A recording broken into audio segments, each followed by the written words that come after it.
Anyway, one of the first users of Hyper Studio was a fellow named Chris Margaret. And it started showing what is possible with an Apple IIgs. Chris Margaret's an interesting fellow. Actually, I love that. It's going to be like a radio station thing. Tell those people upstairs about the party. Anyway, Chris Margaret's kind of an interesting fellow. I was going to say how old he is like after the film, but once I introduced him, then flew. Chris Margaret was in French Resistance too.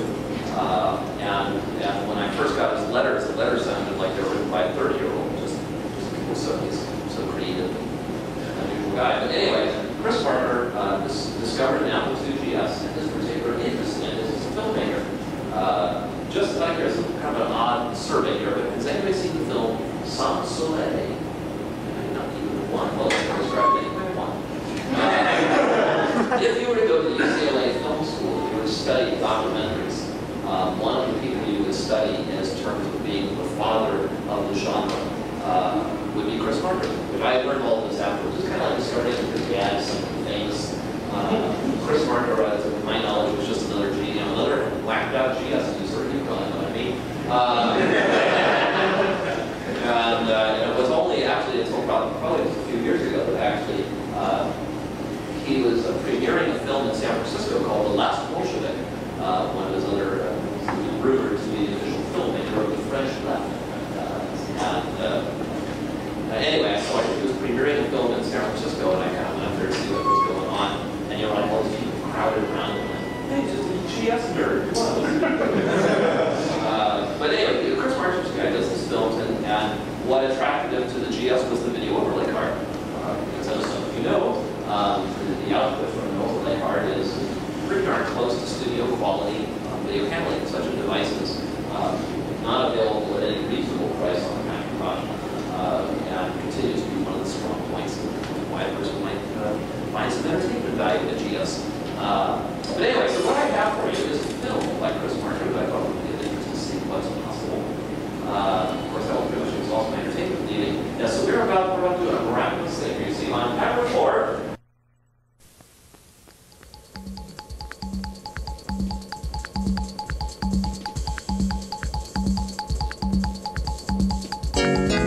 Cyber Studio Hyperpunk. Cyber Studio Hyperpunk.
Fascinating that if you're in office, you can say anything about anybody, anytime, and everything. Hyperworld.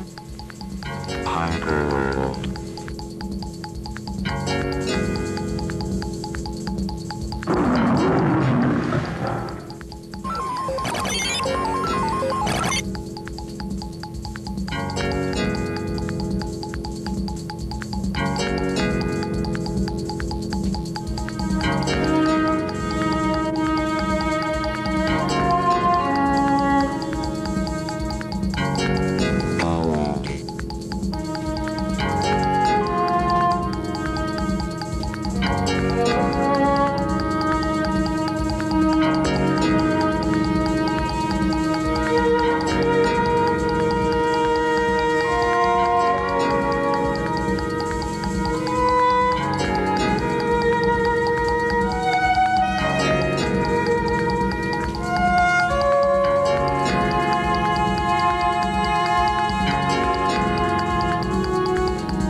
Hyperpunk. Lunatic.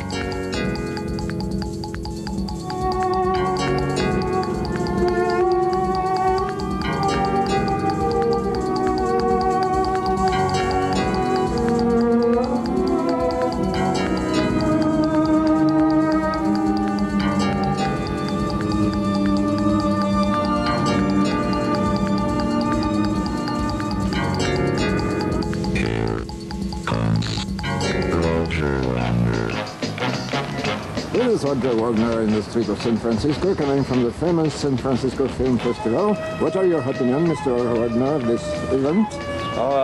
Very unusual, very interesting. I've seen many fine films and met interesting people this week. Do these film folks catch up with computers? They're catching up. They're catching up. You think they do? With a little practice. Okay, I will tell them. Thank you, Mr. Wagner. Certainly. See you later.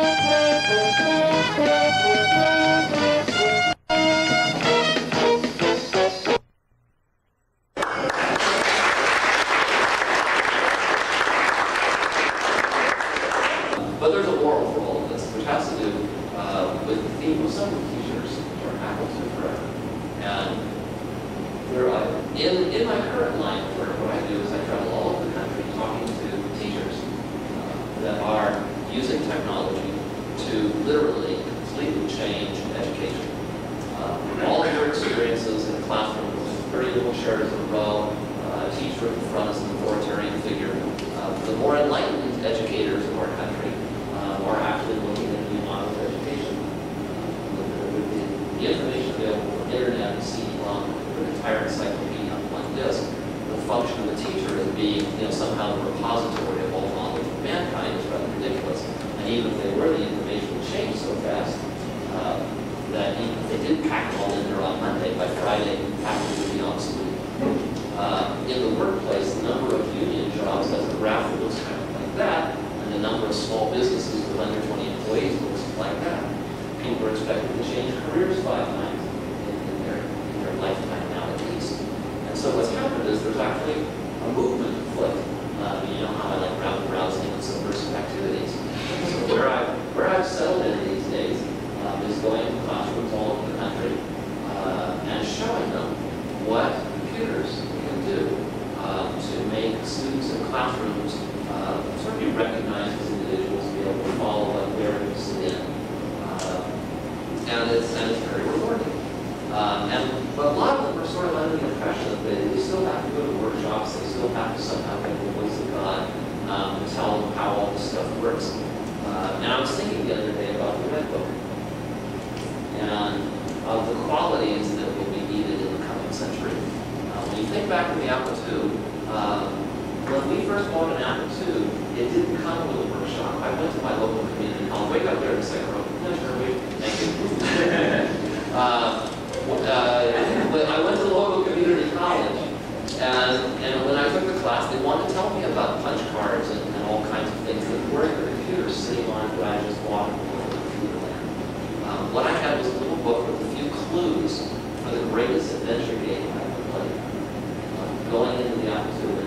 And you all here were kind of, the last survivors of that generation represent a rather remarkable group. Someone to whom a complex machine can be given. What do you all have in common?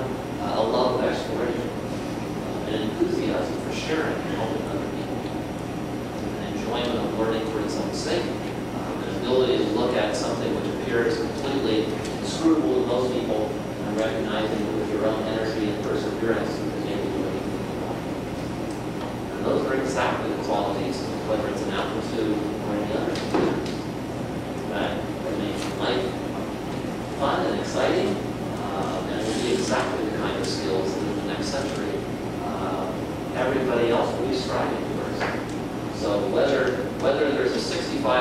or a 65-816 in the box. The spirit is what makes the apples so special, and that surely will be here forever. Apples forever. Okay.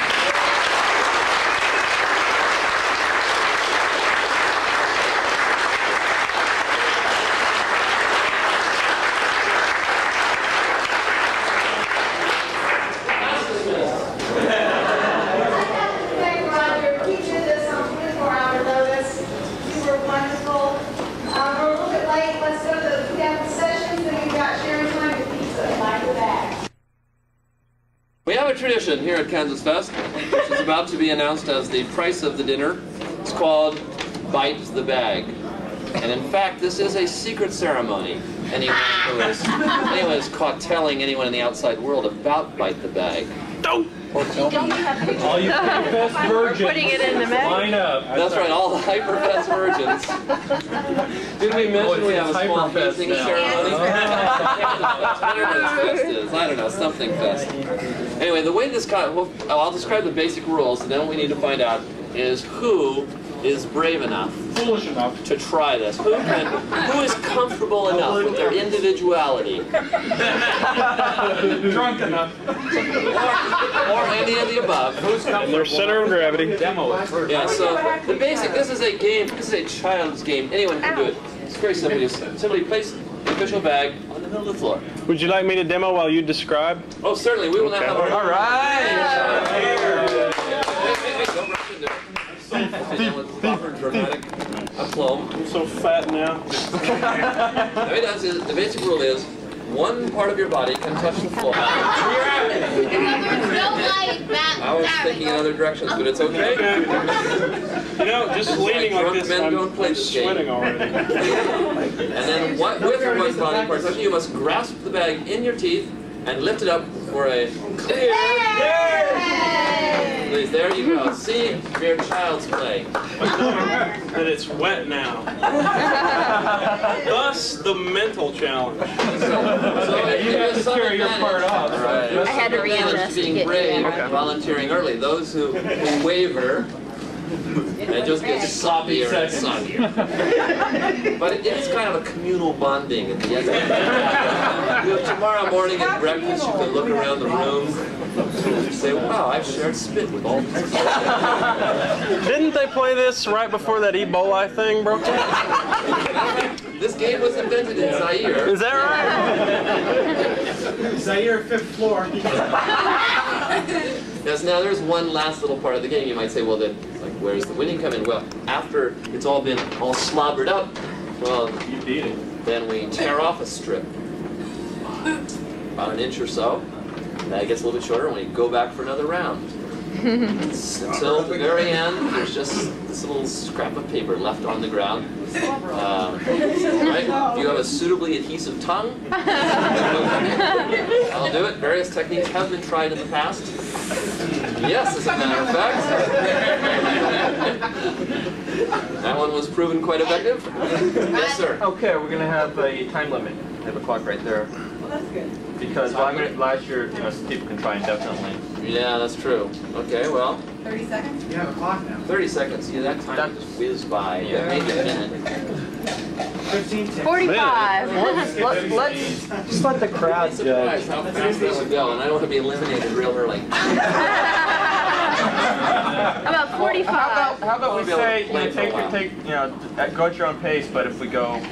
If you take too long, we say, patient. right, just say, okay, 1 minute. Right to us. The crowd has the right to call out a minute. This would be in the true Roman tradition, Yeah. life is not fair. Right, and if the crowd does this, it means you got a minute to get out and get your act together. They start booing. That would be okay. Now, the question is, how many Bite the Bag contestants do we have? How many people have the But what do they win? strength within their hearts? How many people aren't wimpy little weenies? Wait, Roger, you should also tell them what the prize is. What will they win? Prize? The fabulous prize. Wait a minute. Not me. And trip accordingly. Spin. A lovely crowd. That's right. Yes, we'll go to someone.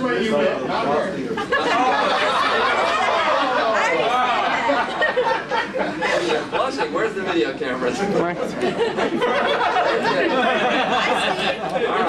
He didn't object. All right, you can leave the stage now. Thank you. All right, who do we have? Just a quick show of hands, crew. Oh yeah. It's been pointed out that we should announce who won last year, and so last year's who placed third last year? Drum roll, please. Well, there's a tie for second. There was a tie for second, but the second place winners from last year come out here. This is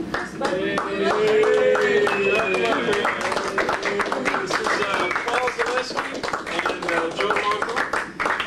And it should be noted that in all the years that this has been played here, Joe has placed in second place every year. He's number 2. That's right. And he's number 2. And smile for the camera. And Paul won 2 years in a row. The first year and the third year. No, we only put it. 2 years? Oh, the hell with it. Who cares? Anyway. He won once. The bottom line is that it's personal for Joe this time. He's been 3 years, right? 3 years. So it's been 3 years. It's been. And Roger won once. And Roger won last year. Stand up. So that's if you're gonna play it, that's your competition. To make this fair. Yeah, let's go. Yes. Who's up first? I think the champ should go first. Champion should go first. Yes, the reigning champion. That's right. Show everyone how it's done. Have a little slobber on the back. Yeah. Let's see how he does. That's right. It's also his back, right? Sneak up on it.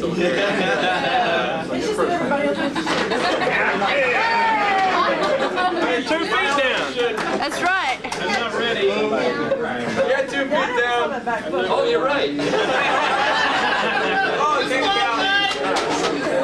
gotta play in the same place. Oh, this is a vicious crowd.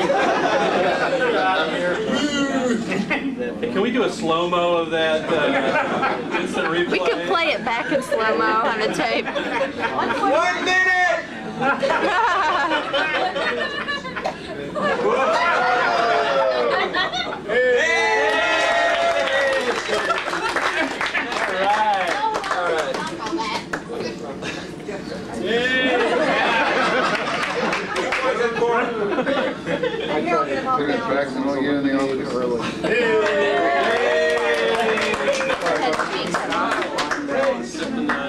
Sorry, just for the camera. We need to move back a little bit. Sorry about that. We need to. I moved the camera back too. We'll let it down. Don't worry. 8s and 9s, 7s.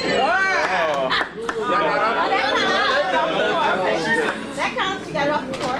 There we go. Oh, that would have been good. That would have been the unknown comic bag. The unknown bag. Oh, I'll go next. Past the third round. You've already demoed. What? No, that's okay. I knew I could do it at that height. All right. Thank you.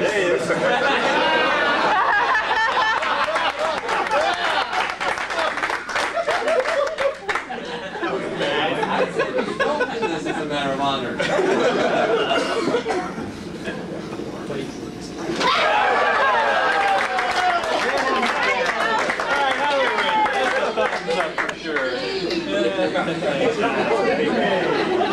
How beautiful looking from the North American plates of floor. Ooh, stylish. This is not easy. Did we say I will try the other foot.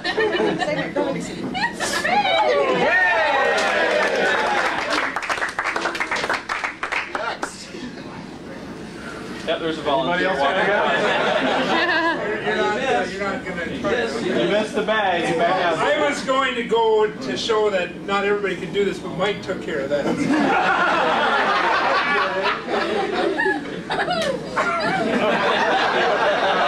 Well, it's. Go on, a little more. What is it, gifts? No, just once. Don't let him. Don't let. Come on, Mark. Mark, gotta put your Mark.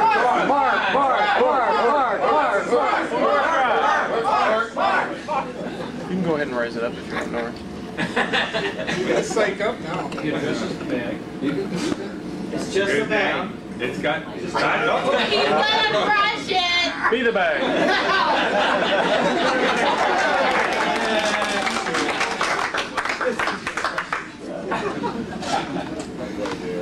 Anybody else for the first round?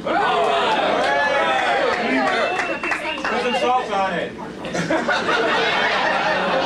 Put the keyboard in there. I know. Bounce, bounce, bounce. As soon as nobody else does. Bad stuff. That's Drum roll. She's been watching That's Pro. right, I just figured that out. It's the other foot, it's the other foot.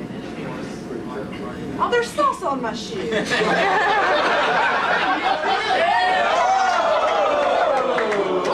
I think she at least crushed it. Easily Is that distracted. legal, Roger? Yes, that's Yeah. legal. What's on the floor is what counts. Wait till you see Roger put his knee on his foot. Who made me laugh?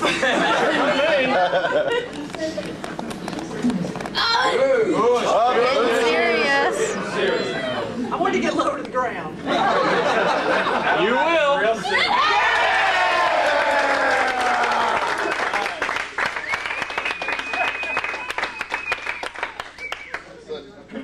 Okay, you're up. Oh, sorry. Companion. What's the rules? One foot. You can do it with one hand if you'd rather. By hand? Just put your head close to the ground.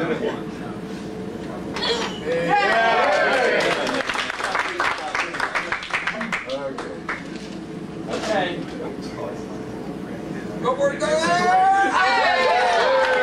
He's got an advantage. Yeah. How's that for a finish? That'll be like Linda Blair.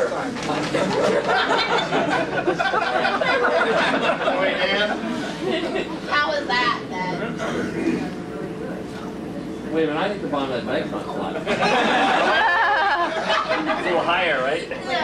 Why didn't you just stop doing my hair? First round is the Next, for first round? Okay. I suspect Not you me. might do it. As soon as he does, I'm moving. Don't even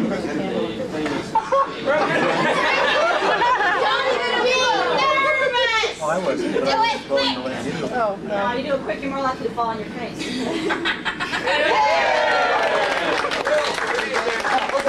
Come on, Cindy. Go.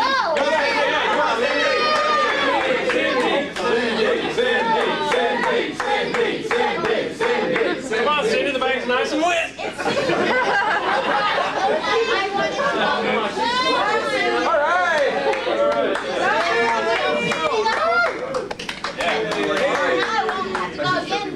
Hey, Cindy, when you set all this up, did you have to tell the insurance people about this?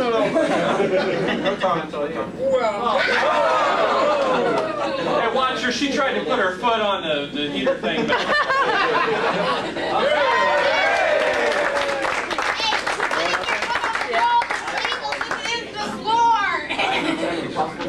Cletus! Go, Cletus, go!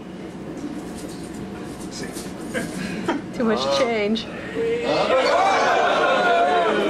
The coin balance did not help. His teeth actually reached out. Okay.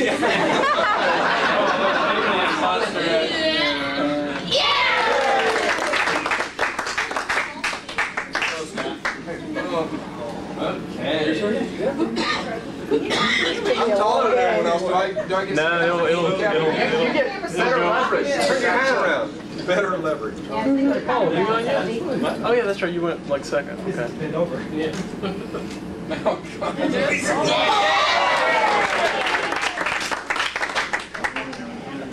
right. My knee against my chest, but it still wasn't there. I'll stall as long as possible.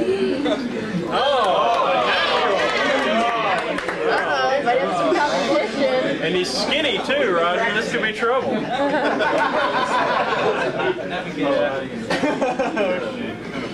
We'll get some new competition. Wait a minute. Come on, Moore, be a man. It's that Karate Kid whooping, you know, whooping crane. Don't fall. That's a long way to have to bend down. Well, the whole point is not to pivot at the waist. You're supposed to bend down with your knee. There's varying styles. Some people probably I could just do this. Just imagine the bag is the Motel 6. The Roach Motel. Why? I'm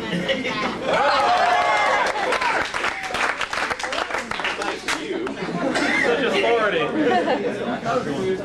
Anybody else?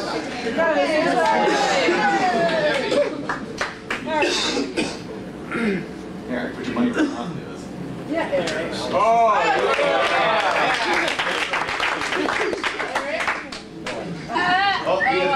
It's the heavyweight one. Oh, different technique. Ballet approach. Please. Oh, I can't bend my leg like that.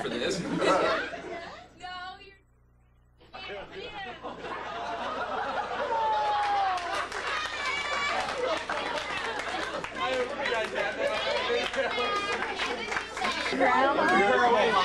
Stick the crown.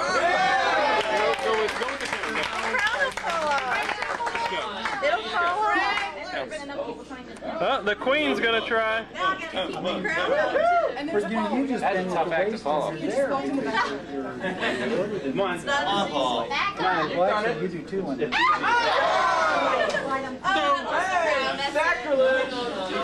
She fell down and broke. One more try. Go. Look out, Bear. Look out, Bear. Out of the way. No? Okay. Come on, Nori. There you go. And the crowd's too. So close. Swinging it.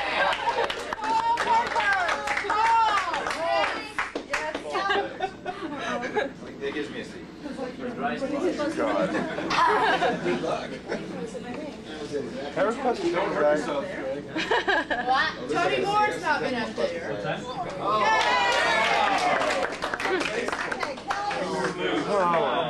Come on, Kellers. Come on, Kellers, show us how he does it. Face plant.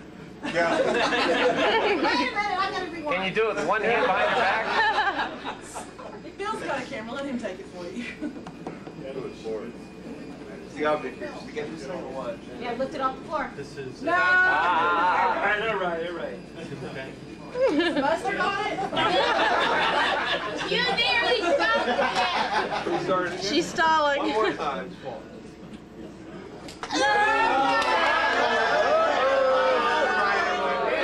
Out of there. Wait, just wait a minute. Nobody can swing it.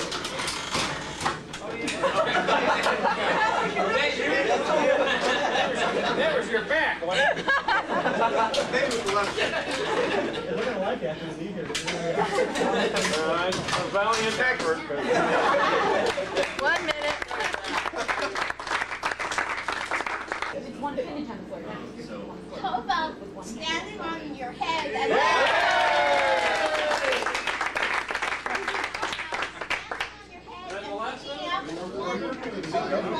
Round two.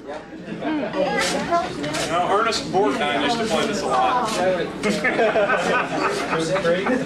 Him and Michael Jackson. They party together a lot. All right, round two. Who was I believe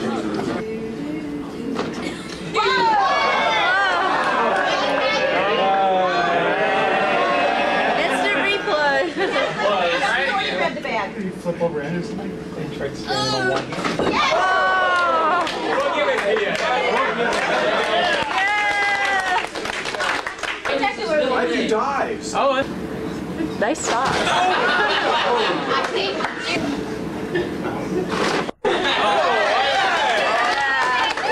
Just don't fall on me, okay? Joe, load up your bandana.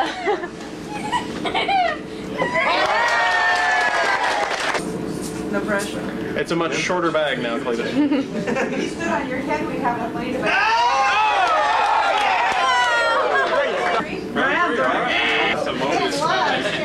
She must be trying to shorten the concept. Such attention to detail. Ladies and gentlemen, Mike, Crash and Burn, Westerfield! Why did he dive? Oh, that's... You need shorts, Mike. You need shorts. Where's the bite? Oh, yet another crash, courtesy of Mike Westerfield. There we go. Oh!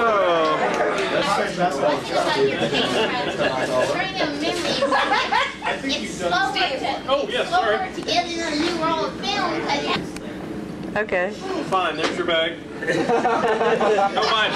Round 4. Roger. Oh, that's an expensive camera now, Mike. Now stop up short there.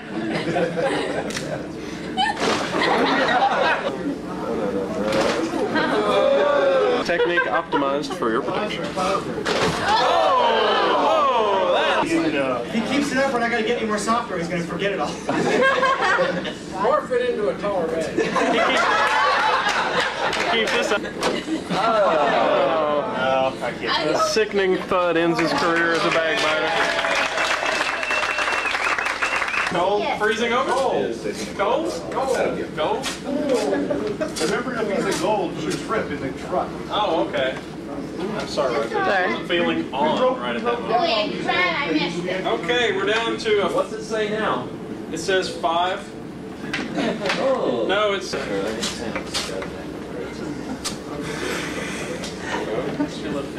Yeah, sure, you can try the close-up. Very dangerous. It's a company competition, too. I'm just... Roger 1. All right.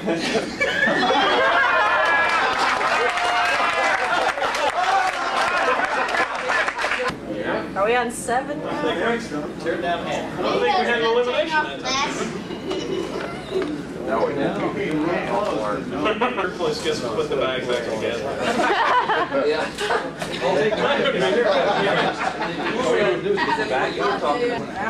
Josie? Bag lady. Bag lady.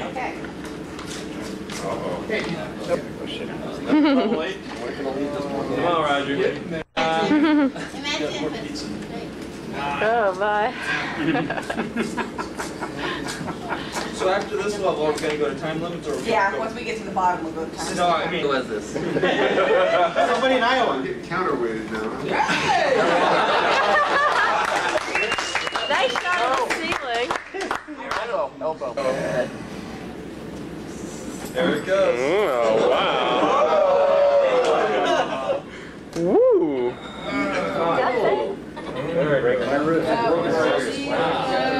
How did you break your wrist?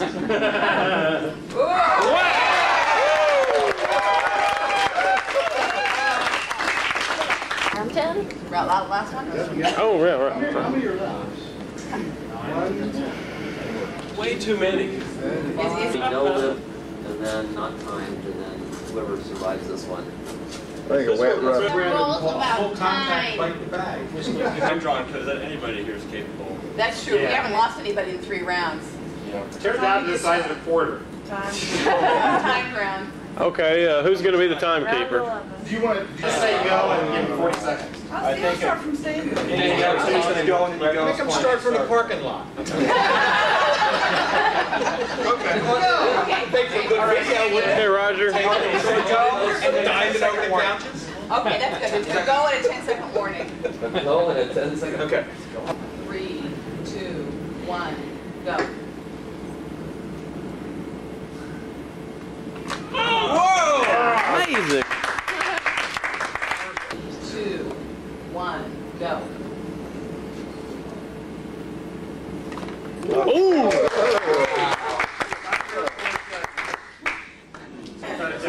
20 seconds. Sure that wasn't the last round? 20 seconds is time. Everybody made it up in 20 seconds. Except one. Noreen had the best time, though. Okay.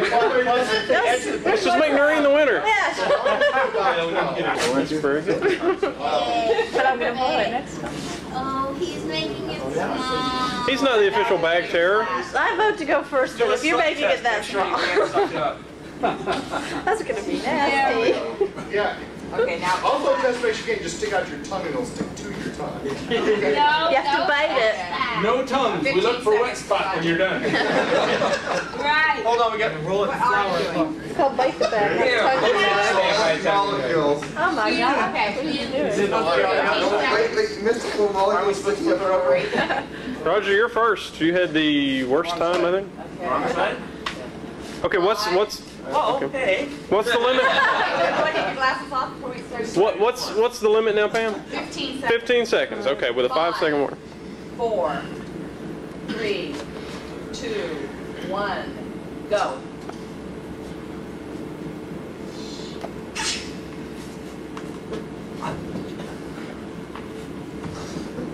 It's sad, isn't it?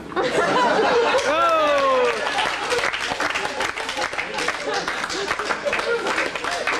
Say you should 3, 2, 1, 0.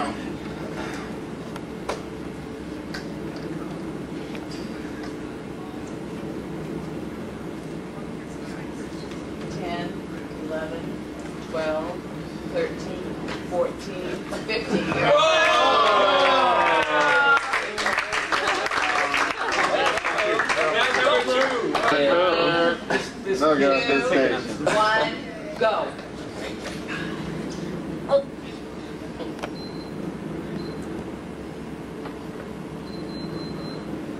10, 11, 12, 13, 14, 15. Hands, no.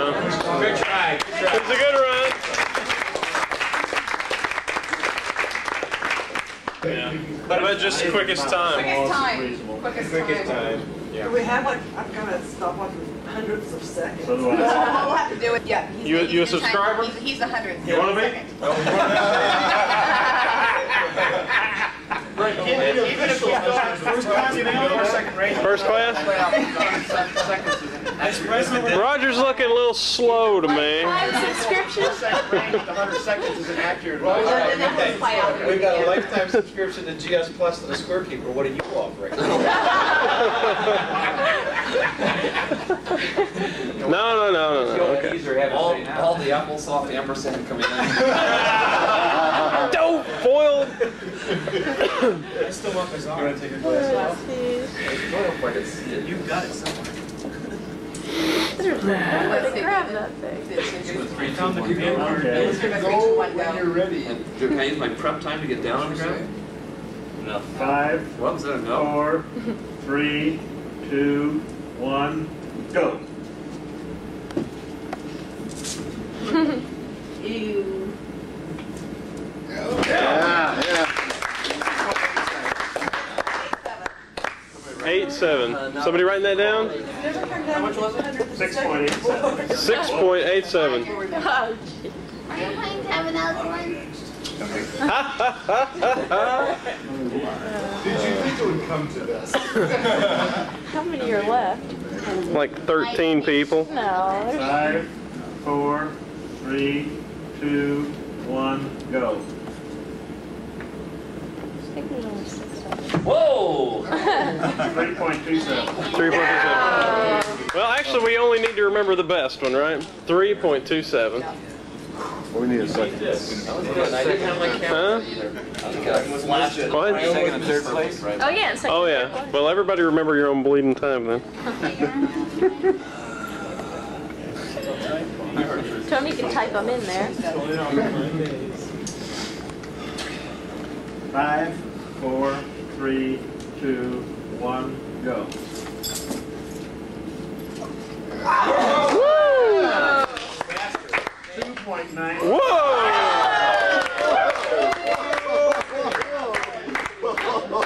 That's going to be tough. That was with a miss. Oh, You can't even put your foot on the ground. 5, 4, 3, 2, 1, go. No.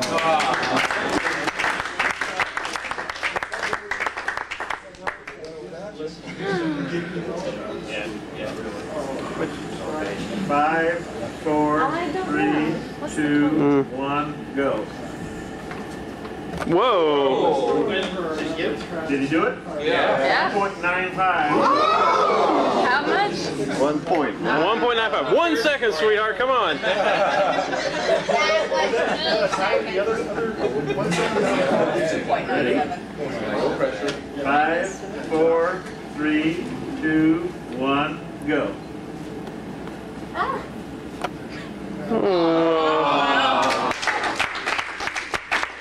Okay.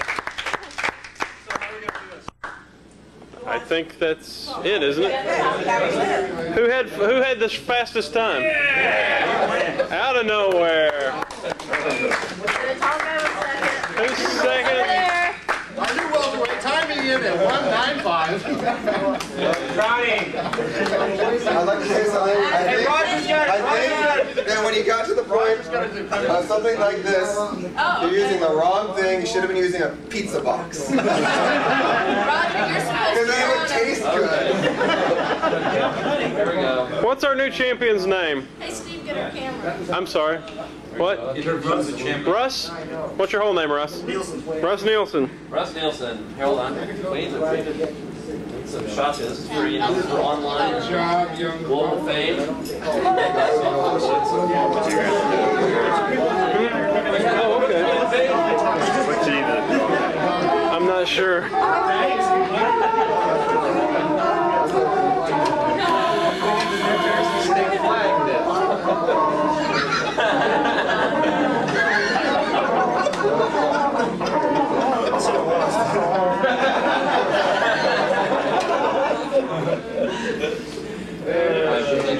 You can wear this for a day. Russ Nielsen, the crown of Bite the Bag.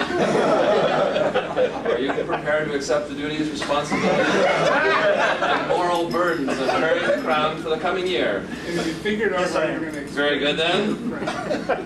Hereby crown you King of Bite the Bag, KansasFest 1995.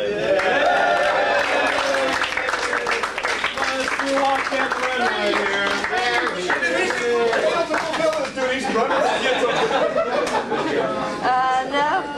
Oh. Does he have virtual power? Wait a second. We need second and third place to pose with the winner. Oh, that's true, Scott. Second place. Scott. Scott. We want you to pose with the winner for some exploitative photographs. We gotta get different platforms for these guys. That's right. We need a. Okay. First, second, and third. Touchdown. First, second, and third. Lift him up in the air. You have to lift him up in the air. Yeah. Come on. Just kneel, Paul.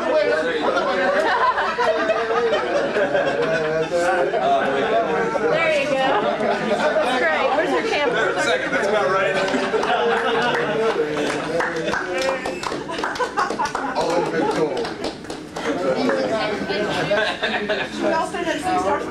Okay, can you sing Apple 2 forever? Gets a feeling. We should get him a T-shirt that says, "I can't believe I spent 6 hours playing Bite the Bag." I can't believe we. Okay, that's it. Soldering this wire into, I have one of these, into a hole in this circuit board. That has to remain perfectly still while the solder dries, while the solder cools. The simplest way to do that is to put the wire into the hole, get it all set up so that it's nice and vertical, and then take a little piece of tape, tape the wire to the board. Then both your hands are free, the wire's held in place, you've got one hand for the iron, one hand for the solder, and of course we all know the end of the iron that has the wire coming out is not hot. Should we go down into the basement? We're not supposed to go down there this year. Look at the lines. Looks kind of forbidding, doesn't it? Well, let's check it out anyway.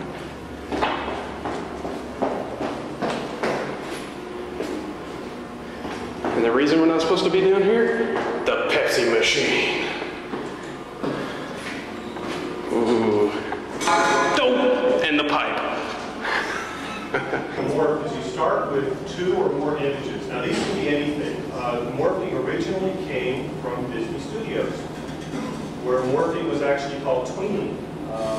The original tweening was done not by a computer, but by a bunch of second-level artists who would take keyframes created by the really good artists for something like a Disney cartoon, and they would be responsible for creating all the in-between frames that came between those keyframes done by the really good artists. So these in-between frames became known as tweens, and the process was tweening, and it was done by people. It's still usually done by people, but more and more computers are getting involved in it. And there are some cheaper cartoons that are being done almost entirely with computers. Another way to go now is if you don't want that much disk space, which 20 meg drive. Here's a complete 20 meg drive. There's the drive. There's the card. Hardly much bigger than. Hold that up there still, Tony. Let me get in on that real good. Than a RAM flash without the drive. Okay. That's tiny. Stick that in your mouth there, Tony. That'll be a good illustration. There we go. 20 megs. What a bargain.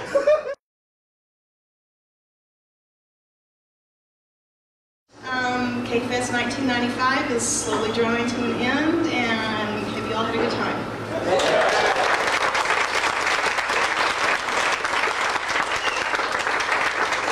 It says wait for applause, so I didn't even have to. We've had a few glitches, we've had a few problems. I want to thank everybody for working through and being patient. The flexibility has been super.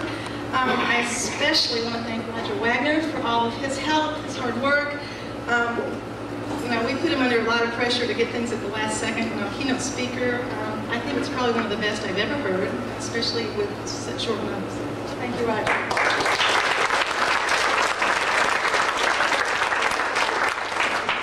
And I want to welcome Tom, Uncle Joss. It's super to have him here.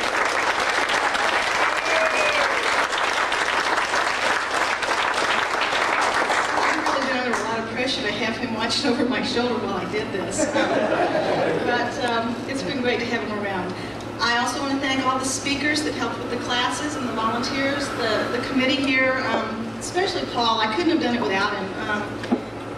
He was a great help. It's been fun to pick on him and tease him all during this time too.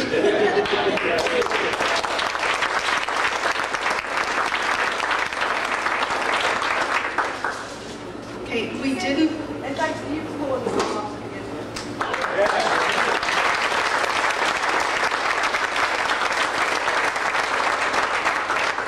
Obviously, when we first started taking this over and trying to pull it together this year, we didn't expect, we were worried about getting that minimal number. We didn't expect near this size of crowd. It's been super, you've been great, we've had no complaints, no problems, and we're working on 1996 already, so plan on next year.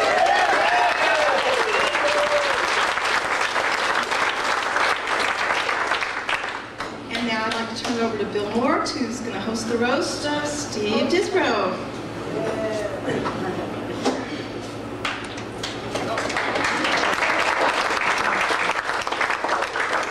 That much? Was that much material? You wrote it on the monitor and printed it. I didn't have time to print it out, that was the problem. Years ago, an idealistic man set out to realize a dream. He was full of ideas and ambition. He thought he could single-handedly change Apple policy. He thought he could make money producing a magazine. He thought that he could use AppleWorks GS to produce this magazine on deadline. He even thought that people would pronounce the names of him and his co-conspirators correctly. But then A+ Insider folded, which brings us to GS Plus magazine. And the man that we have to blame for this creation, Mr. Steve Disbrow. As legend has it, a youthful Steve went from booth to booth at the 1988 Boston Apple Fest, pleading his case to magazines in existence at the time, such as Nibble, Insider, and A+. Diz implored these august publications to do a GS-specific magazine. He was basically told that only an idiot would try to do a magazine for so small a group as GS owners. Hey, I can do that, Steve surely thought to himself. So that started young Steve's meteoric rise to worldwide acclaim, unhindered by his unusual last name, or beard that makes him a consistent winner in Abu Nidal lookalike contests. Before I introduce our first speaker, let me share a story that his name conjures up. Several years ago, when I was working at the Ego Systems offices in Chattanooga, I had to come straight to work one day from a job interview, dressed much like I am now. Slacks, loafers, dress shirt, and tie. I explained to Diaz where I'd been and that I hadn't had time to stop and change before coming to work. He very nearly fired me for such a gross violation of the Ego Systems dress code. Our lead-off speaker is a man that Diaz strives to emulate, but fails miserably because the technology behind even a clip-on tie is foreign to him. A man whose ties and parlor games have become part and parcel of the KansasFest tradition, and the recipient of the very first Trash Can Award in the inaugural edition of GS Plus magazine, Mr. Roger Wagner.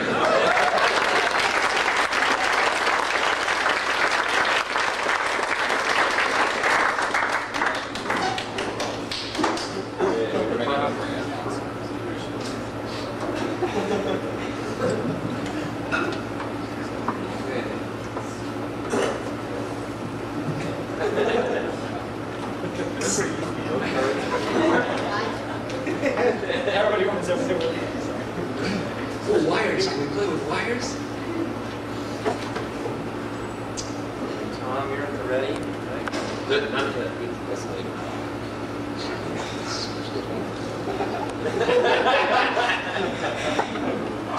Come on, Roger. Wake up the car. Wow, it works so good. Batteries. Now we're going to begin here. Just 30 seconds. Tom, you're ready with the video supplementary downlink. You got Cristiano and four standing by. Exactly. Okay, sorry about this.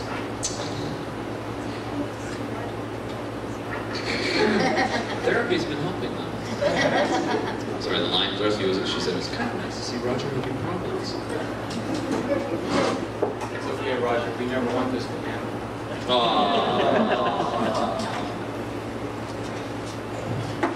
Well, if it's any consolation, it will seem never-ending. Hey, there we go. Okay, machine. There we are. Now, I don't expect any of you to see this, but it's just a cover of our guest of honor from publication of our guest of honor tonight.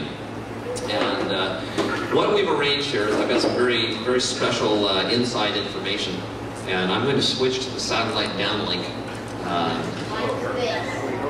Yes. And are we ready, satellite downlink? Okay, this is, Steve, I would just like, camera, keep that careful, keep the suspension of disbelief there, Doc. Steve, is this woman's name Michelle? Yes, Mr. And is Michelle, in fact, the name of your first girlfriend? Michelle Zero, as you call her. Yes, Michelle Zero was the name of one of my early girlfriends. Before I found lasting happiness thing.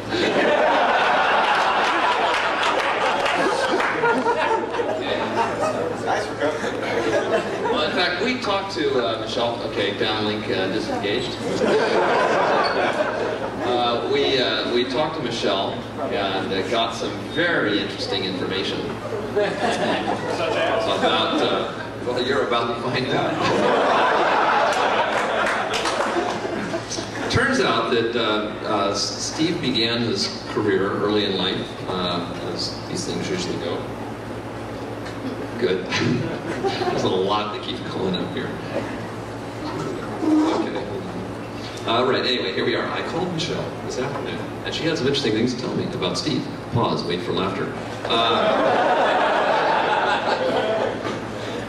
She told me, for example, that Steve went to the University of Tennessee at Chattanooga and in fact did rather poorly in his first programming class there. That is correct, sir. That is correct, yes it is. And that his first computer was a TRS-80.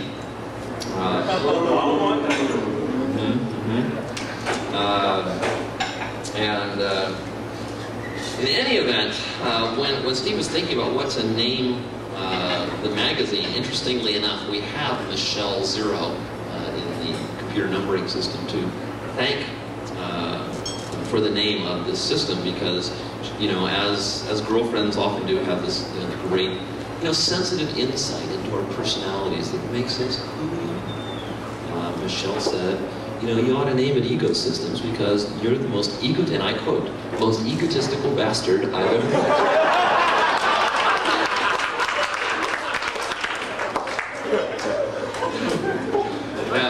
Later on, although this may come as some surprise, Steve and Michelle had a falling out. We'll go back to the computer downlink.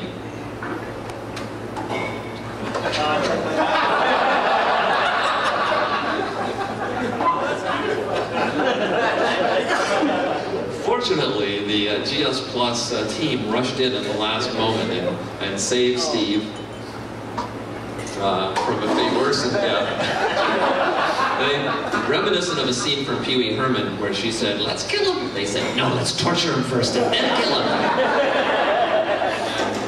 They've been doing that ever since, as a matter of fact. Let's see, back to scene 3 here. Thank you, Tom. At the next slide. Steve acquired an ambition to become one of the great teachers of the world and to show people all over what can be done with technology. And in fact, on a recent visit to the Smithsonian Institute, some of you might have seen this picture floating around here at KansasFest. Oops. Here we go. Here we have an actual photograph of the display. You might have to actually get up and I can give you the local version of this one. We don't pull the wire out. Is that you, Mr. Diaz? That is mostly me, yeah.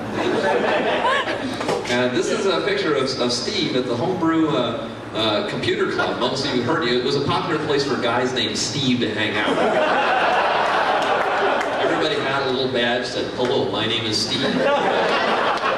Having limited attention spans and such, that was the most convenient part of the club. Steve is shown here at the Homebrew explaining an Apple I and an Altair and an Inside. And just the beginning of his career as immortalized at the Smithsonian Institute. It's truly a touching moment. Okay, well, keep that here for inspiration. Now we have a new computer downlink just coming in right now across the screen. Yes, eventually Steve met Noreen here, who has been a guiding light in his life. And I talked to her a little bit too for some other interesting details, and she said, well, when I first met him, I couldn't stand him. I thought he was the most miserable guy I'd ever met.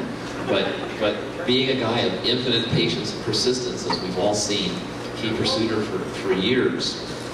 And stalking, yes.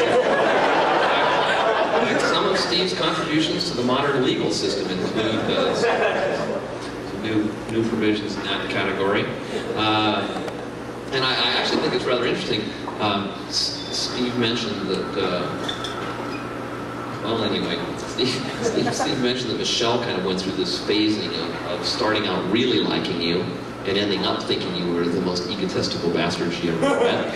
And Noreen started out thinking that right away and ended up liking you. So, I don't know, there's some sort of cosmic balance in the universe. Noreen has a higher IQ. Oh. Very well. That's documented. So anyway, needless to say, everything worked out, and a harmony and such started pervading the GS Plus establishment. Hold on.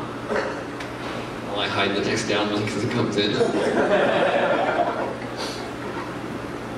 Okay, here it comes on the screen right now. Would I be right about that? Switch to, there we go. And now let's just have a zoom out. Now just everyone is one big happy family.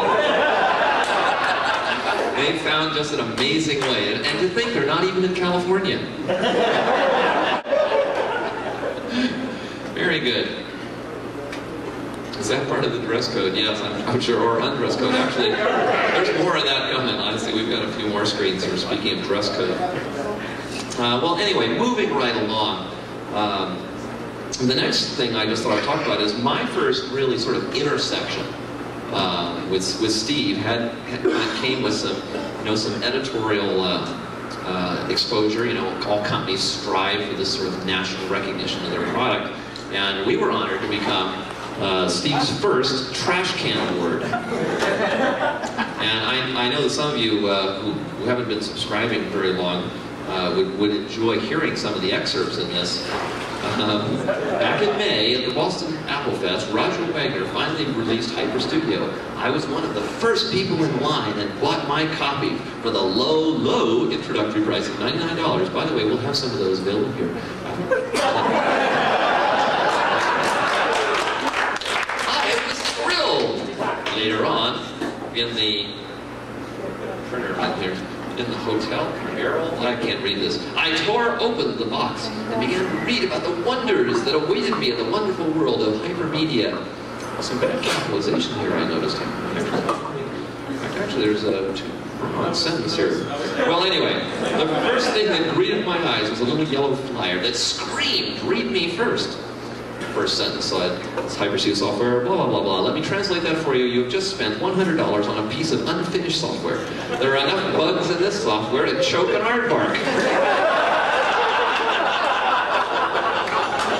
I was a bit disappointed, but I was determined to give it a try. On and on and on.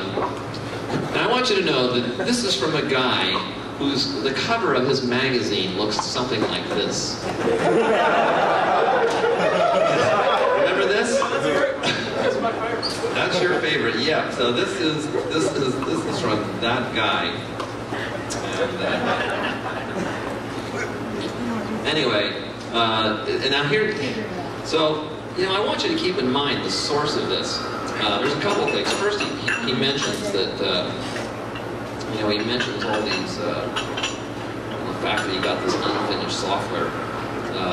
Let me just read another passage. What really ticks me off is the fact that not one of the current Apple II magazines has bothered to mention the fact that HyperStudio bombs just about every time you run the thing. It says, he hasn't seen the Windows one. We don't even wait for you to run it. It just sits out there.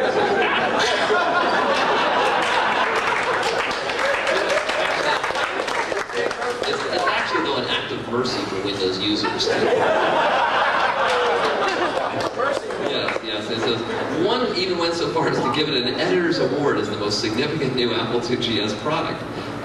It says the next month, HyperStudio was their cover story. Again, there was no mention of the rampant bugs and constant crashes.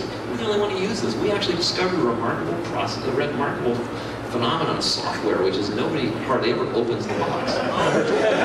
You can ship hundreds of units. The few people that run it and ask for their money back don't come close to outweighing all the other people that never actually look at it. Anyway, so it made me think of, how many people in the audience have seen the movie Tucker? Have you seen the movie Tucker? Oh, all right, we are kindred spirits.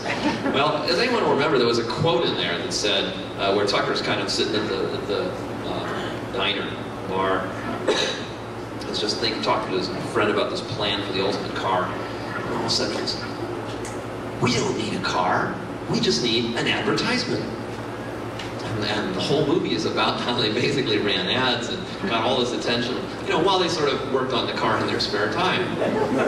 And, I understand Steve's disappointment with that kind of thing, but I will say, I believe that the program he's been involved with, that incidentally enough, is named Ego Ed. And would it be correct to mention that, little details like a menu bar were a later development in this fine piece of software? Is it true that for years you were opposed? Tell the jury now, honestly. Weaseling out of this that in fact you thought select all was basically a bad idea. It's not a bad idea. Just how many revisions would you say there have been to Ego Ed? How many issues of the magazine have you read? Now, I studying through this, in fact, and there was a version 1.0, a version 1.1, 1.2, 1.21, 1.3, 1.32, 1.32c, 1.4, 1.4.1. Suddenly it skipped to 1.6. I want to know what happened to 1.5. You know, there's lots of people, in fact, who've been calling. I know they're on the phone. They're saying, I want a refund. What kind of place are you running there? I pay good money for this stuff. I want my free copy. Or give me a prorated version on price on all the new updates. And is it true, in fact, that while under your control, EgoEd, you know, basically asymptotically approached version 1.9999999? I was a math lawyer, so yes. And it's true, in fact, that eventually Joe, sitting next to sort of left-hand man right here, had to step in to eventually get it to version 2, which sort of made Joe, so to speak, Steve's alter ego.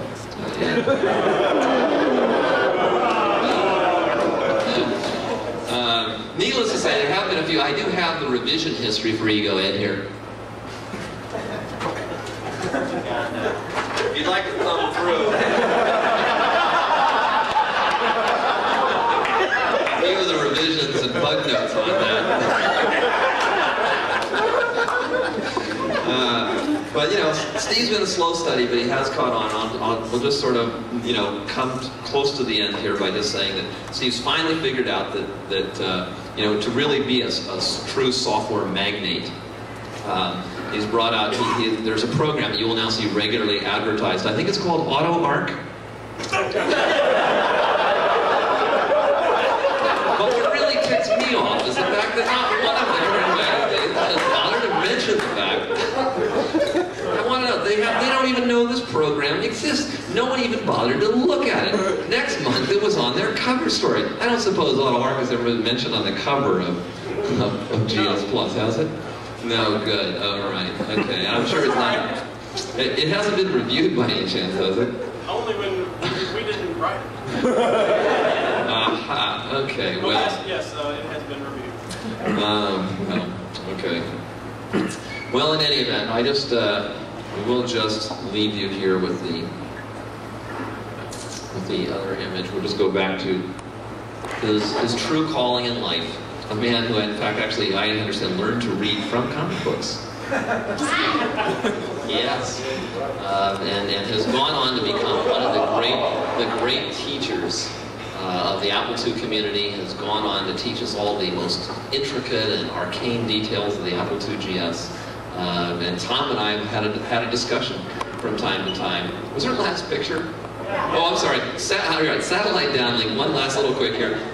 I showed you the rabbit picture. I just want to know who is currently running GS Plus magazine.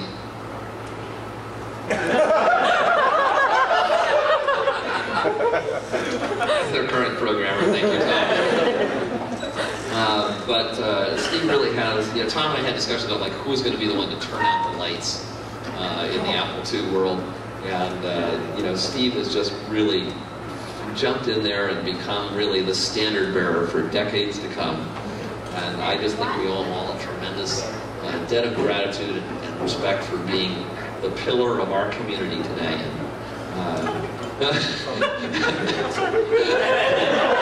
I just can't wait to hear what your other dear friends have to say about it.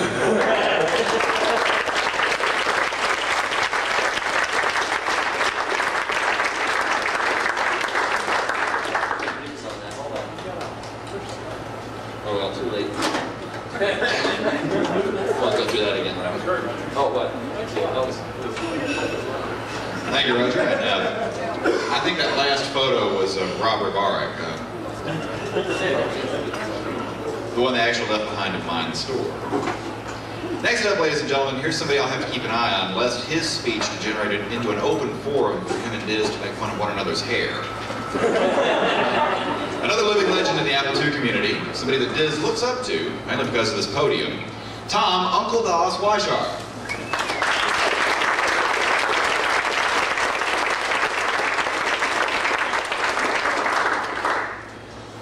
Thank you very much. As you know, in years past, I've been associated with this roast as a roastee and a roaster, and I've been quite involved with the whole fest. This year, since I was totally uninvolved, it was a much more relaxing spring for me, and I had a little extra time. So when I heard you were going to be the roastee, it occurred to me to contact someone who might be able to write a letter. Well, write a letter. Could you tell everybody what this says? Senator Bob Dole. Senator Bob Dole, the senator from Kansas. This is KansasFest. I just got this in the mail today. I don't know what it says, but I asked Bob if he could send us something to read at this roast to commemorate Steve. So let's see what Bob says. Dear Mr. Weiser, thank you for notifying us of the event in honor of Mr. Stephen. Oh, I'm sorry about this. I must have misspelled your name when in the honor of Mr. Stephen Disbrow. I asked my staff to look through a few of our nation's files on Mr. Disbrow, and they have discovered some information that you may find irritating.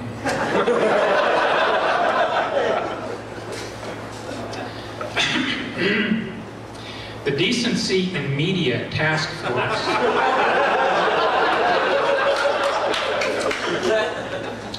informs me that Mr. Disbrow's publication is a leading example of the filth available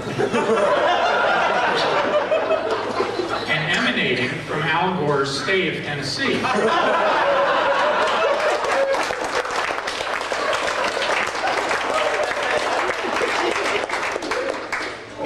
While I have never read any of his publications myself, the task force informs me that the cover photo of G's Plus often portrays gratuitous violent acts of the sort I'm against. That is, violence committed by characters who aren't played by outstanding Republicans like Bruce Willis and Arnold Schwarzenegger. My staff found the cover photos and general appearance of G's Plus so disgusting. They looked inside for only a moment. However, they say that they found evidence that G's is a Tennessee gang term, and that plus indicates the size of Mr. Disbrow's ego, which he apparently calls Ed.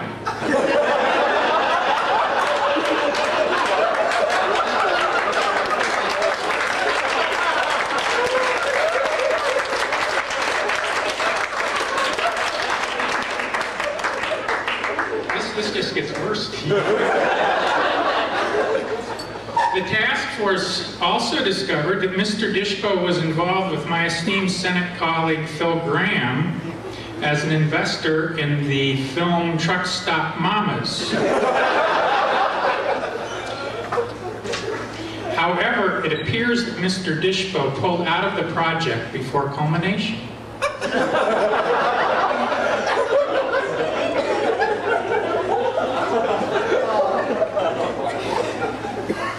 CIA X-ray satellite photos of Mr. Disbrow's home,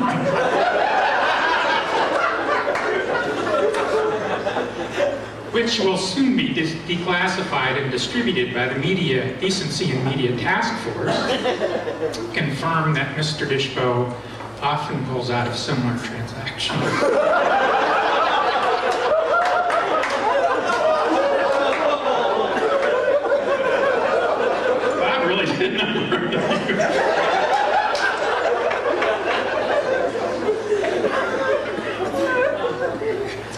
In light of the aforementioned and our righteous concern about decency in media, etc., etc., etc., we find that in lieu of a significant contribution to the Bob Dole for President Fund, we cannot support your nomination of Mr. Disbrow as bearded, short-hair computer journalist of the year. However, let me suggest you contact my esteemed Senate colleague, that party-switching Texas scumbag who thinks he'll take my presidencies away from me. Dream on, Phil. who is often willing to take up the cause for ditto heads like Mr. Disbrow. Sincerely, Bob Dole. Oh, Cindy, there's another note here. This could be trouble. There's a P.S. I have noted that although your event is called KansasFest, it is held in Missouri. I've asked the Attorney General of the great state of Kansas to begin a trademark infringement proceeding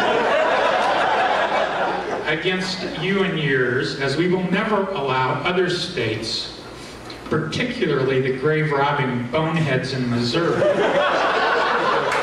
take advantage of the good name of our state. Well, that wasn't very good.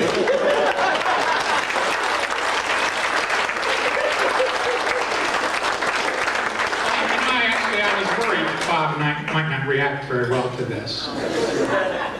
So I also asked our other senator, Nancy Kassebaum, if she would write something. That also came today. I haven't read it yet. Let's see what Nancy says.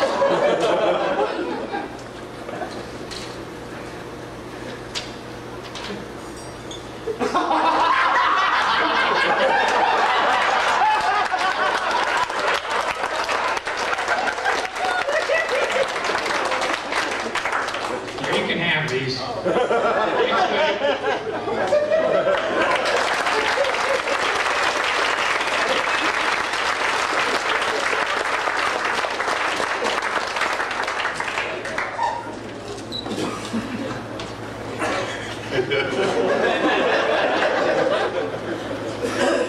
I wonder who Diz will be voting for in '96.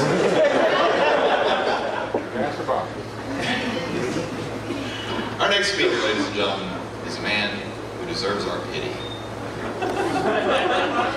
Unlike the rest of us, who only have to deal with Diz once in a while, he has to deal with Steve on a daily basis. A big round of sympathy applause for GS Plus technical editor Joe Wankerl.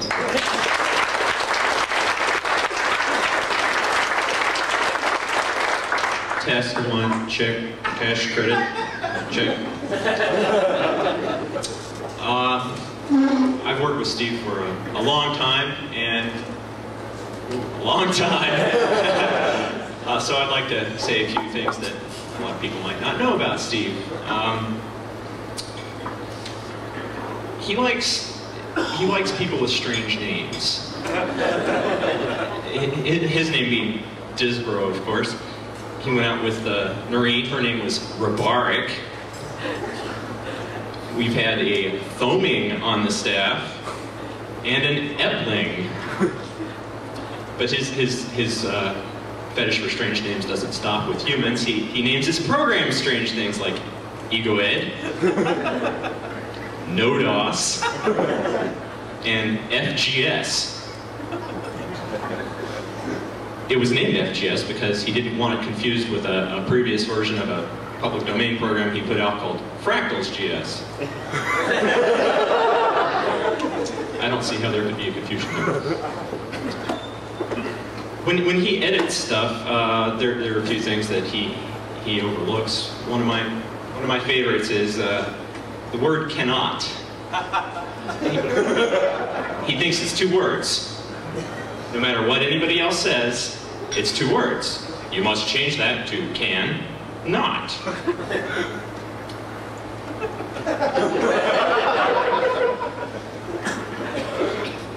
I had to think too much for this. He can't pronounce names either. My name is Wankerl. If you ask Steve, he'll call me Wankerl. Wankerl. It's just straight. He pronounced Tim Swiart's name Sweart, and got me doing it too. I really had trouble thinking of things to say about Steve since I work with him all the time, so I will just share with you now a nice little song I wrote for him.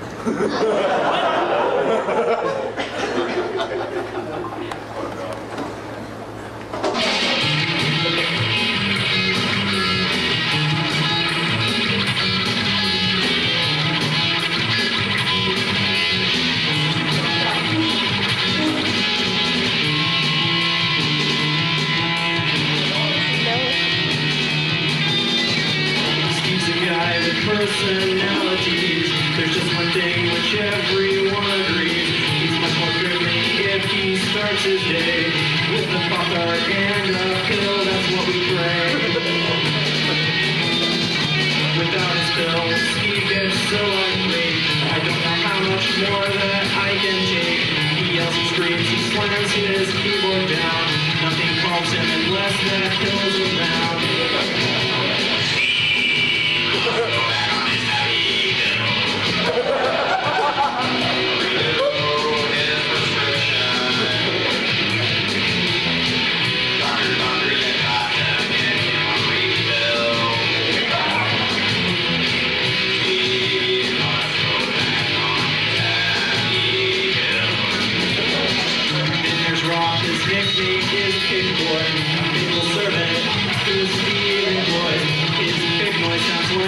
Coffin, he's he'll do anything to make words rhyme with cheese. Walking orders and sends out the mail. He makes big sounds whenever he exhales. His extra antics distract him from his job. Then Steve bellows, "You screwed up again, Rob!"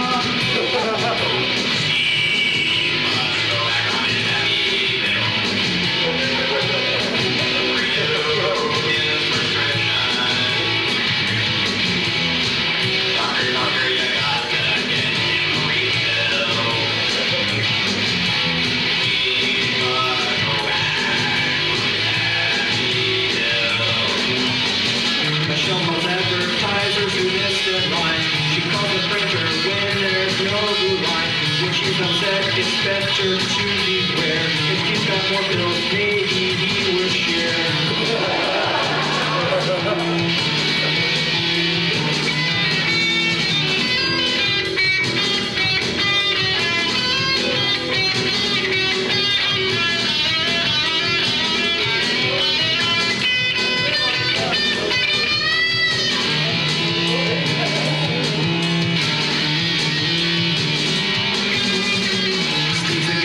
Personality. There's just one thing which everyone agrees. He's much more friendly if he starts his day with a pop-tart and a pill. That's what we pray. Without his pill, Steve gets so irate. I don't know how much more that I can take. He yells, he screams, he slams his keyboard down. Nothing calms him unless that pill's around.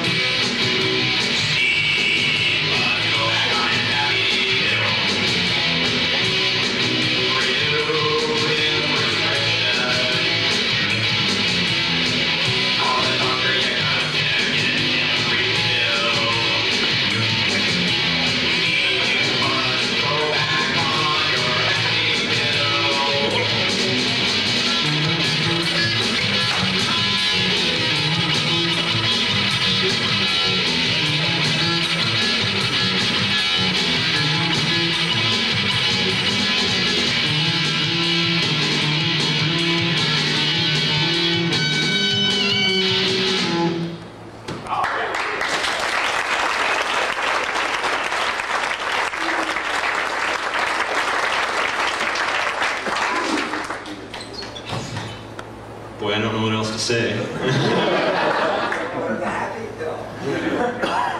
I'll let Steve explain the happy pill. I'll let Steve explain the happy pill.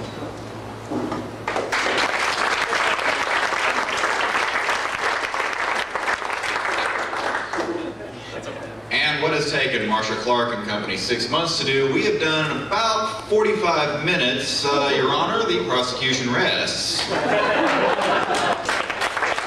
now be a brief redirect by the defendant.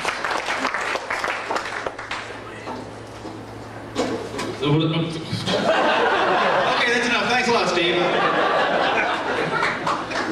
Thank you very much. As I said, when I can't believe you played that. Anyway, let's see. Well, I've got some notes here, but golly, I'm going to have to explain so much in that song. It's probably going to take 30 minutes just to explain everything in that song. But I'll start with how I ended up here. Cindy called me when they were putting together the show. And is this too loud? Am I too close? Am I too close now?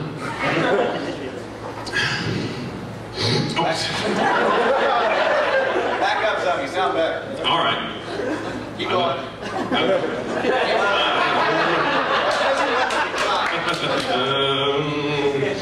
Okay.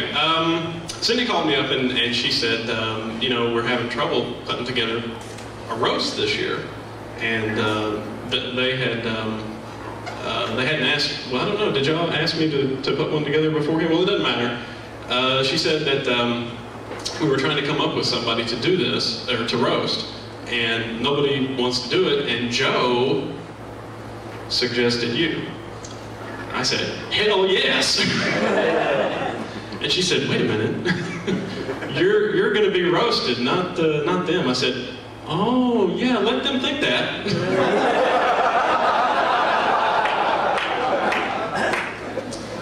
So that kind of took her aback a bit, but we got over that, and so here we are.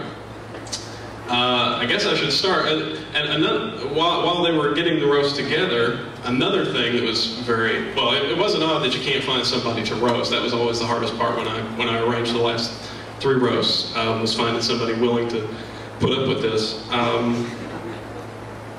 But the weird thing was, they were having a hard time finding people to roast me. And after all the trouble I've gone to for the last 6 years to make you people hate me, it was kind of disappointing, actually. Okay, I'm better now.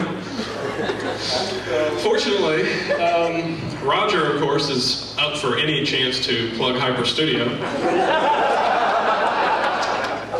Tom is no longer, you know, really involved with the Apple II, so he's like, I don't care. Sure, is the food free? Okay, there. And Joe, since it was his idea, well, you know, he had that song that he can't get played on local radio. So. And then, of course, there's Bill, you know, but Bill actually, well, then there's Bill. I'll start with Bill. What can I say about Bill that hasn't been said by thousands of ex-employers? Hundreds, I'm sorry. So, and that's another, I tend to exaggerate. Well, moving on. Let's see. Oh yeah, Roger. Well, oh no. There's actually I've skipped. They were trying to find people, and there were like people that I suggested, people that Joe suggested, and some of those people didn't want to be up here, so I'm going to abuse them now. First, there's Joe Cohn, who I thought would be perfect. I mean, perfect, because Joe and I have had we've had our differences. You know, we've always settled them amicably, I think, or, you know, like, screw off, stuff like that. How dare you call me at this hour? That's right. But I'm really, the main reason I'm upset that Joe Cohn didn't get up here. Am I pronouncing your last name correctly, Joe? Okay, I just want to make sure, because the whole joke depends on that. Is because, you know, with him not up here, I had this great joke. Any Star Trek fans here? Oh yeah, that's a stupid question. I was going to do my James T. Kirk impression. Go! Star Trek 2. They're in the cave. And Khan has left them stranded there, and Kirk goes, go! Khan, okay, fine. That was...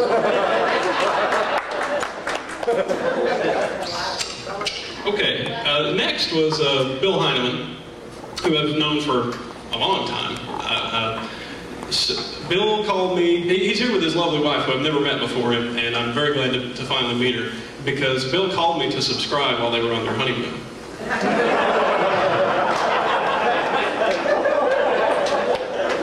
Of course, you know, I didn't pick up the phone immediately because I was doing something else, and I was such a fanboy back then. I heard the name. He left a message on the answering machine, and he said, "This is Bill Heineman," and I went, "Bill Heineman," and I jumped up from what I was doing, and so I really can't talk.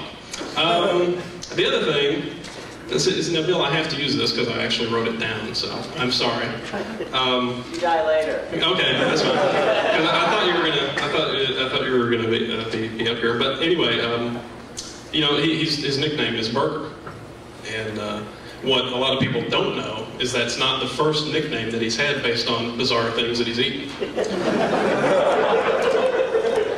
Let's see, I got this from some people. There was Grubby, Grizzly, Wormy, Alpo, and I don't get the Madonna, I don't get that one, but anyway. Okay, I'm done with Bill now. I'm sorry, I wrote it down, I had to use it, you know. Mike Westerfield, I couldn't think of anything, so. Anything funny, anyway. Okay. I was very the things that were set up here tonight. Actually, I was expecting a lot more, you know, venom, especially what with the trash can thing, and which was all true, by the way. And you know, speaking of Hyper Studio, Roger was frantically getting this together here at the last minute, and he said, "Man, I don't know if this is going to work." I said, "Is Hyper Studio involved?" There we go. Let's see. Oh, anyway, so the main thing, keep it in tight, sweetheart. Violence sells videos. If it means more video sales, I will die. I'll take a knife. You know, Roger, oh man, I completely skipped my opening line. Yeah, it was so good, too. Just go over it again. The advantage of ADD. I was going to quote from my favorite movie and say, "Is this the best the Supreme Being could do?" It's Time Bandits. Anyway, evil. He's my hero. Said that. Okay. Let's see.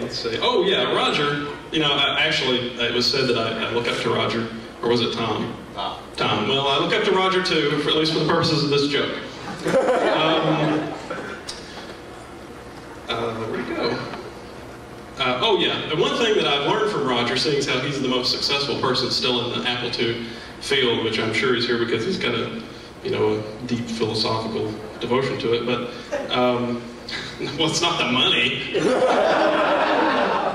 Anyway, the one thing that I've learned from Roger is to take every opportunity to plug your product. So, I don't know why I didn't wear my GS Plus t-shirt, but fortunately many of you here have, and so I'll just say that, you know, we've got sample issues and videos and other things over in our room, which is 412. And they're all at deep, deep discounts for the show. Okay, so there, I've learned that from Roger, and I thought I'd share that with you. Oh, and sign your release forms too. So we can sell this. Anyway. Thank you, Roger. Oh, I did the wrong one. Okay. Let's see. Where was I, Roger?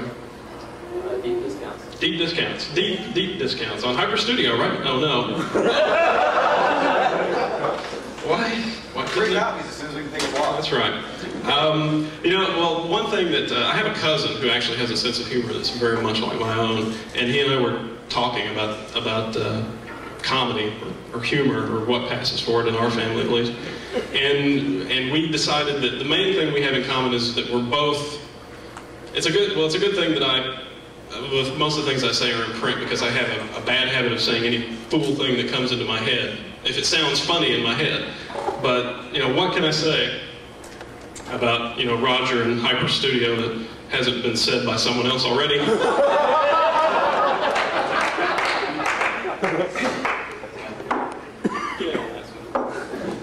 Yeah, that was Noreen's. Thank you very much. You did a very good thing about that. Okay, but as far as what Roger said, most of it was true. I did the girl that did come up with the name, sort of for the business, was named Michelle. That wasn't exactly her, but it was a Michelle. We've had two Michelles work for us, and we do number them in binary. So the first one that worked for us is Michelle 0, and the second one the one that worked for us until recently is Michelle number 1, and that's the Michelle that was in the song that Joe had. She no longer works for us. She went and took a job at a restaurant. Oh man, now I'm going after people who aren't even here.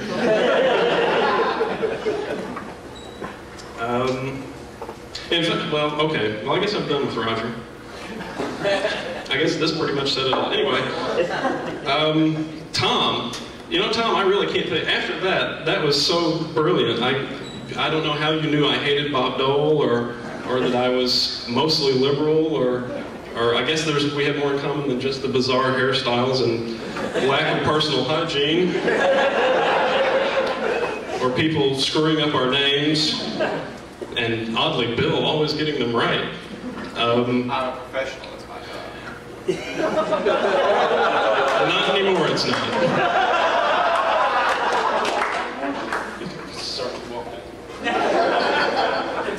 I gotta give you your setup line. Okay. I appreciate the straight lines, so just throw them at me. Yeah, politics is one of my favorite subjects, and I'm not going to talk about that happened recently, but well, you know. Anyway, let's see. Oh, well, anyway, talking about the magazine, the content of the magazine being a bit risque. We do ship it in a plain brown wrapper to our foreign subscribers, that is true. And there are several warrants out on me in South America. But, you know, all that church thing, you know, they're all there. And that Pope guy, I don't know, if he doesn't quit calling me, cursing me. But I don't really have anything bad to say about Tom after that. I mean, I was expecting, I can remember the first time I met Tom.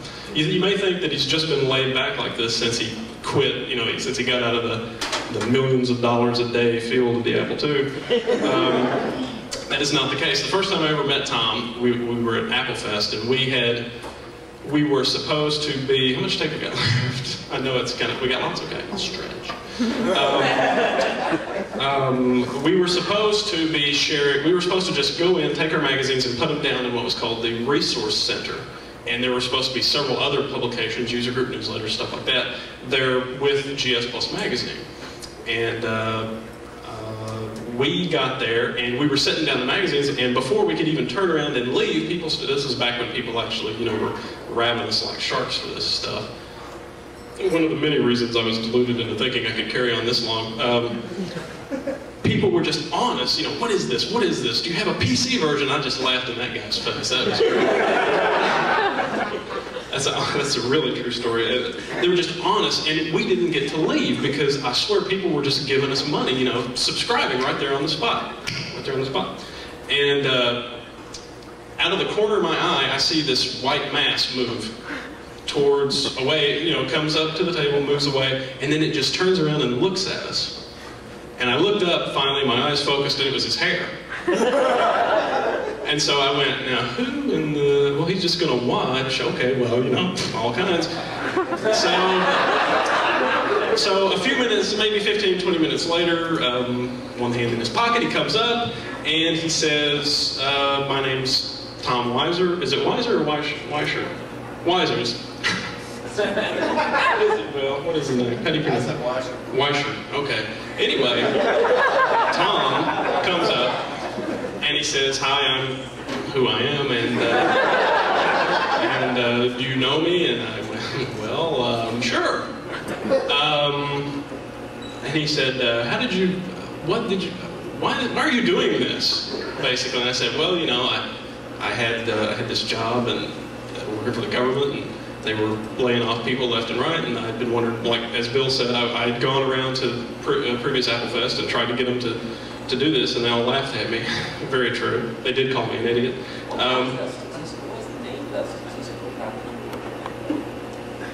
SAS? I did a little bit of SAS, yeah, PL1, and no, Fortran.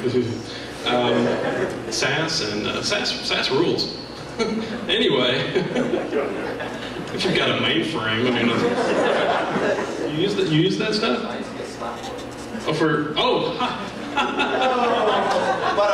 Oh, here, you need this. Okay, so anyway, he says, you know, I told him why we did it. He said, "Yep." Yep, what? That's pretty much how I got started. So he's always been that laid back, and then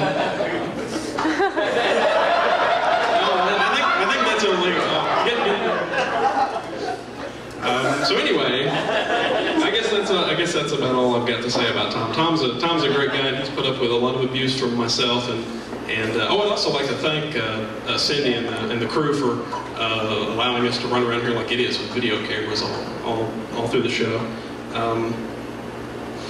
Man, that smells good. I didn't get enough spaghetti. Oh, well, I guess that brings me to Joe. Poor Joe. No, that's all. Okay. I was gonna be nice to Joe because, well, Joe, you're fired. That's it. Okay, the song. Rob, who still works for me, is we call him Pig Boy because he does like to make pig sounds, and he had this girlfriend who was not too incredibly bright, and every time Rob, is anybody here in law enforcement? Good. Okay. Every time Rob is driving down the road and he sees a cop, he makes a pig noise. And this young woman would drive around with him, and for months they were dating. He would be making these pig noises whenever he saw police officers, and she had no idea why. And so one day, she finally got up the nerve to ask this incredibly bizarre individual why he did that. And he said, well, because I see cops. It's kind of a joke. And she said, oh, I just thought you sometimes had to do that. I swear it's a true story. So anyway, Rob does take the orders almost always correctly. Tony, do you need a drink, Tony? Oh, you're looking, okay. Okay. Michelle was our operations director. She was to call all the advertisers like Mike and Roger. That's another thing about Roger. I remember when we roasted you that Paul Stat said that you were cheap and that you'd never actually placed an ad for Hyper Studio. And I'd like to claim victory over Insider, and at least that we've been running your ads for a while now, so we've gotten at least 20 bucks out of you. 70. Oh my goodness. Whoa. What are you charging him? No, Mike, you're not supposed to be here. You're not supposed to be here. Let's say, okay, so Michelle. Michelle was, I really don't need to explain Michelle, do I? She just called up all the advertisers, so that's that little clue for the song there. So let's see, were there any other questions? Oh yeah, Joe had a band. It was called Plaid. And they all wore kilts. Sing that, let that sink in. They all wore kilts. Joe, show them your legs.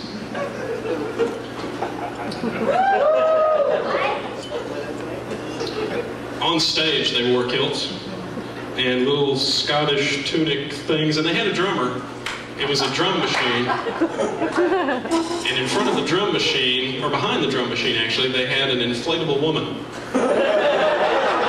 with drumsticks in her mouth. And they called her Stumpy Joe. I don't know why. And Joe, I swear this is the truth, Joe and his band put together a tape of music, just stuff that he and his roommate did in their apartment. And they gave it to a friend of theirs, and this friend took it to a local radio station for a battle of the bands, and it wasn't supposed to be entered, but they entered it anyway, and they won. And they got to participate with 4 other bands. And so they went out there with their kilts, and their inflatable woman, and their drum machine, and their Sammy Hagar-like lead singer, and it was a metal crowd. They were heavy metal fans from the get-go. There was a mosh pit, and there was blood, and Joe was lucky to have escaped with his life, to be honest. He barely escaped with his kill. And then Joe's roommate moved away, and Plaid's been a constant nagging pain in his life from the past forever, so please don't talk about it. And they'll never get together again. Okay. It was just, one. That's right. Well, it was just one bright hope in his life to get out from under me. So, my employee, that is, and it just didn't work. Oh, you guy. Let's see. Well, I guess the last thing is, well, that's it. I think that's it.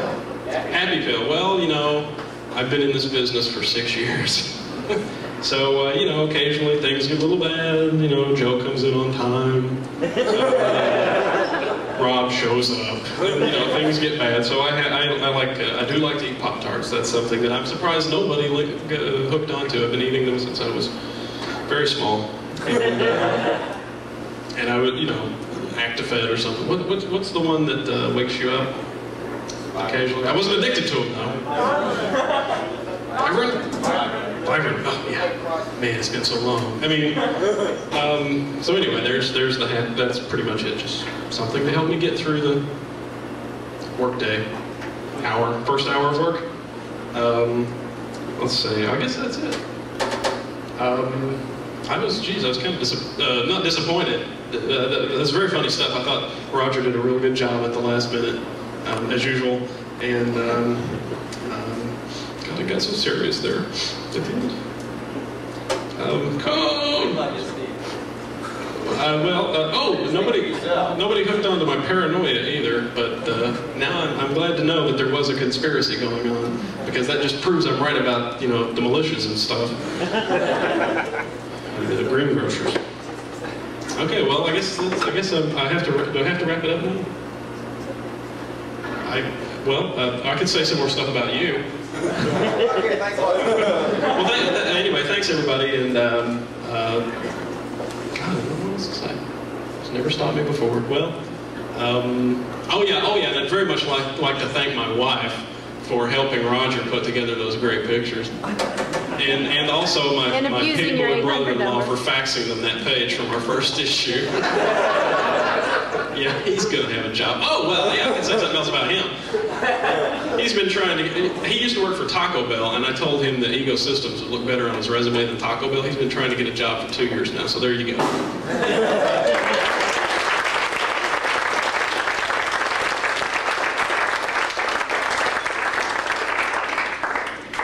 Well, I think that nothing more needs to be said. Whether anybody else can think of anything to say. But before we wrap things up and get y'all out of here, Steve, if you'd come up and give me a hand with this. You're as much to blame for it as I am, so we have a little presentation we'd like to make before in front of everyone, so that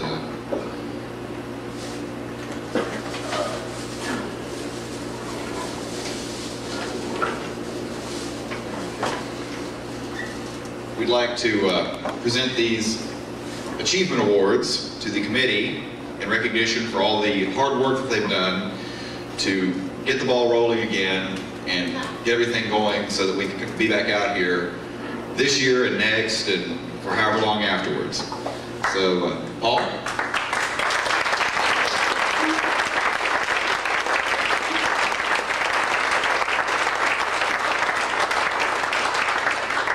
And of course, A2 mom, Cindy Adams.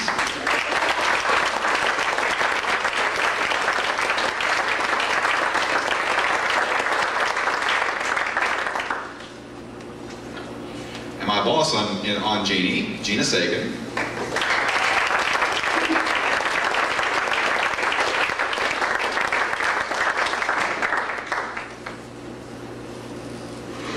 And last and certainly not least, Tim Tobin.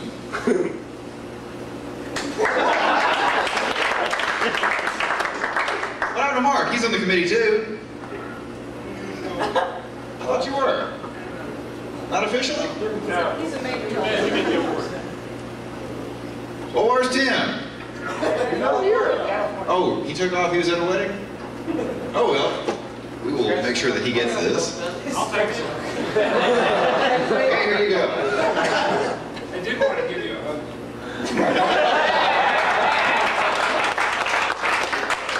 In the words of the brain from Animaniacs, I'm uncomfortable with that. So now, I will turn things back over to Cindy for a few final words. You don't have anything to say? Well, that's never stopped me before. Especially when I'm at work, I mean. I thought of some more stuff about Roger. That's it. We're glad you came. We'll see you next year.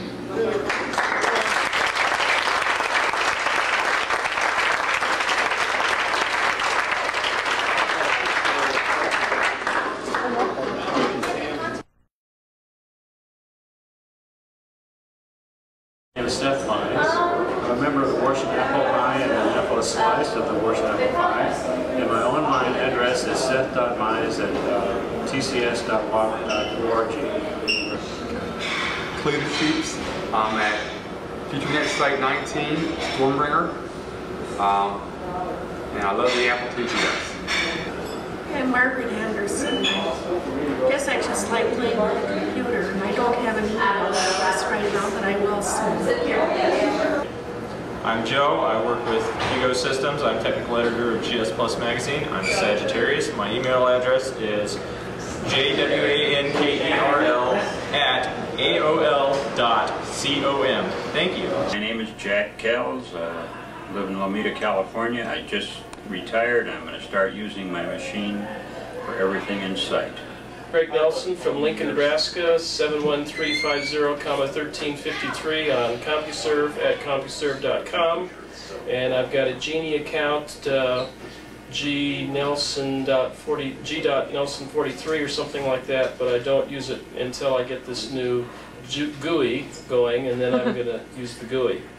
And I'm doing a CD-ROM on Oregon Trail. And all of you people who want to can get in touch with me about that, find out more about it. And I'm also doing a CD-ROM on Nebraska towns. Got my roadmap here. And it's sure fun to be at KansasFest and see everybody again. Ciao. I'm Nate Trost. This is my year number 6. I thought it was my year number 5, but I forgot it was actually year number 6. That's how far gone I am. I wish I was still programming GS stuff full time. You want to give your online? n.trost@genie.com. I'm Scott Johnson. My Genie email address is sjohnson89, and I've got a bulletin board up in Des Moines, Iowa, Apple Hideaway, and call it anytime. You want to give the phone number? 552-1915. It's up to 14.4. Running Warp 6 software. I'm Ephraim Wall. I'm from Perkins, Oklahoma. My email address is C_wall4, and I have a GS with, I do a lot of accounting work on it, and I use the word processor a great deal, and I get on Genie every now and then. I'm Susan McGregor. My email address is a2.susan. I'm the A2 Chief SysOp, and I'm around there frequently. I'm around a lot of places frequently, so I'm tough to catch. Okay, I'm Bruce Milyko. I'm the Wiz on Genie. My email address on Genie is b.milyko. I'm also SysOp for ProNov Apple, Northern Virginia Apple Users Group. John Stankowski, Jay Stankowski on Genie. I'm real glad to be here. Thanks. I'm Lunatic Essex. I'm lunatic@genie.com, and actually these days I haven't been doing a whole lot, unfortunately, with the Apple II, because I've been working at Apple, and again, unfortunately, not on Apple II products. But it's good money, so I do it. Hi, my name is Mike Westerfield, and my email address is mikew50@aol.com. I do quite a lot of stuff with programming utilities and so forth. If you want to give me your name and address, I'll be happy to send you a catalog. And it doesn't have HyperStudio in it. Tim Gjenvick. I'm a Apple Fest or KansasFest rookie. My Genie address is t.gjenvick. It's spelled Gjenvick, and I'm having a great time. Hi, I'm Joyce Sullivan. I'm on Genie, and my address is j.sullivan27, and I just have fun with my computer. Okay.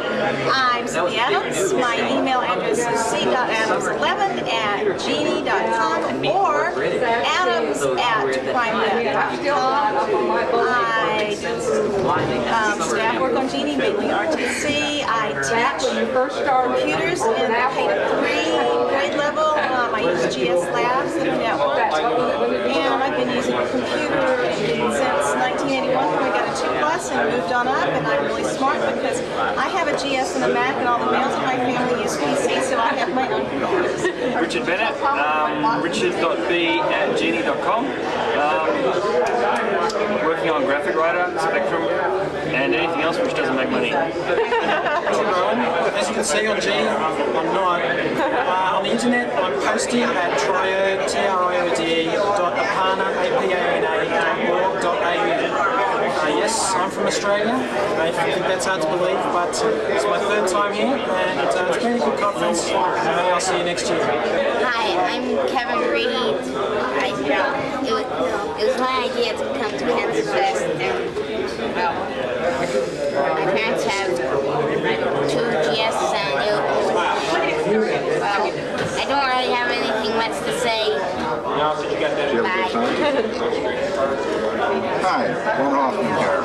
I'm a system analyst with a large aerospace company, but here I'm just another user. Kevin brought me along, Kevin Reed that is, brought my wife too. And I also made a presentation on Power Guide. Sorry you missed seeing it, but hopefully you'll check out Gina and download the Power Guide sometime. Hi, my name is Tim Kellers. My email address is kellers@genie.com.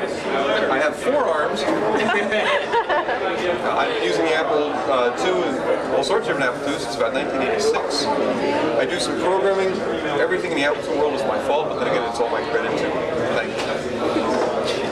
And it's always Tim's fault. Okay. Hi, I'm Carl Knoblock. My email address is c.knoblock, K-N-O-B-L-O-C-K, or C-K-N-O-B-L-O at gonix.com.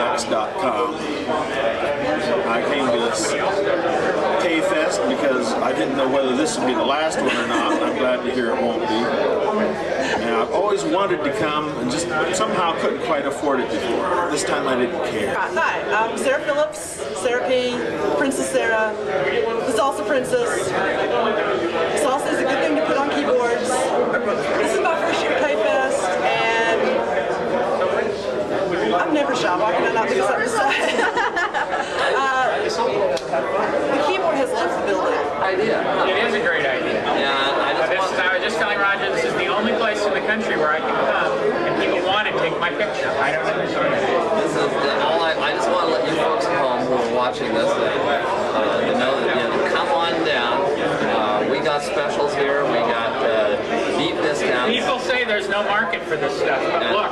Yeah, there is. Look at this. This is an absolute pan, please. Let's get a shot out. I want you to see the frenzy. To say that obviously there is a market for this, and anyone who's really the entrepreneurial spirit. Right, and you could have been here and you weren't. For those of you in the future generations who are actually viewing this as an archive,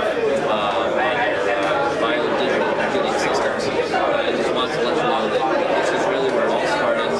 This is incriminating evidence. This is my close personal friend Peter, who says that his friends will never believe that I am his close personal friends. No way. So as you can see, I am his close personal buddy. We're going to get a copy of this. And who are you? Yeah, who is this guy anyway? Hi, I'm Sheppy, Eric Shepard, Sheppy, whichever you want to call me. You won the tie contest. I won the tie contest, thank you. I go by Sheppy online. My email is sheppyongenie, and I'm here because everybody else here is here. Hi, I'm Dave Brenda. My email address is d.brenda, and I'm here because Sheppy's here. I've been using this since 1987. Long live Apple II. Hey, hi, I'm Ryan Suenaga. I'm r.suenaga1 on Genie.com, and I came all the way from Hawaii for the first time in 10 years to the mainland just to come over here for K-Fest. I host the RTC on Friday nights. It's 1 to 3 Eastern. It's actually real early for me. It's just 7 to 9 p.m. and I go home. So if anybody wants to drop in on me, if you're on Genie, then we'll have a good time with that. Hi, my name is Paul Zaleski. This is about my 4th year at KansasFest. I do plan on being here next year. If I think of anything that I've actually contributed to KansasFest, I'd have to say it's the addendum of rules, namely a certain elevator incident or violation of climbing on top of things in buildings. I'm Doug Pendleton, Doug P. on Genie.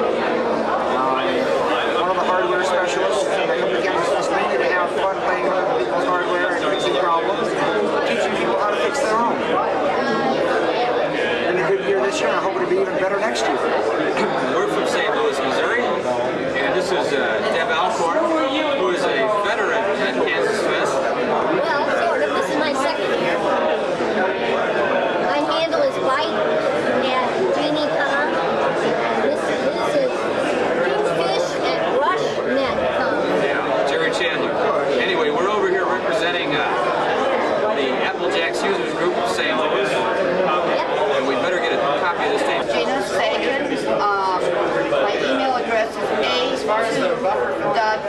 dna@genie.com. And I'm definitely at the desk table. I'm a public speaker. I think it went great. A lot of the reason it did contribute to all the F2 community and the cooperation. Hi, my name is Mark Cline, and I've enjoyed KFest this summer, '95, very much. Enjoyed the roast, enjoyed meeting lots of people and doing lots of things. My email address is m.cline1@genie.com. I think I'll drop the one of these days, so if that doesn't work, use m.cline. My name's Joe Cohn. I hope you know who I am. I'm the publisher of the wonderful Apple II related newsletter, general interest newsletter, Shareware Solutions. Shareware Solutions 2. Contact me if you want as Joe Cohn, K-O-H-N, 166 Alpine Street, San Rafael, California, 94901. Online, joe.cohn on Genie. Who are you? Tony. Diaz. Build portable computers. Collect everything in the world. According to Tom, is there anything I don't have? I don't know. Sell hard drives. Little teeny bitty ones. Put it in your mouth. Put it in your mouth. They're that big. 20 megs, 1 byte. $89. You got an email address? How can they contact you?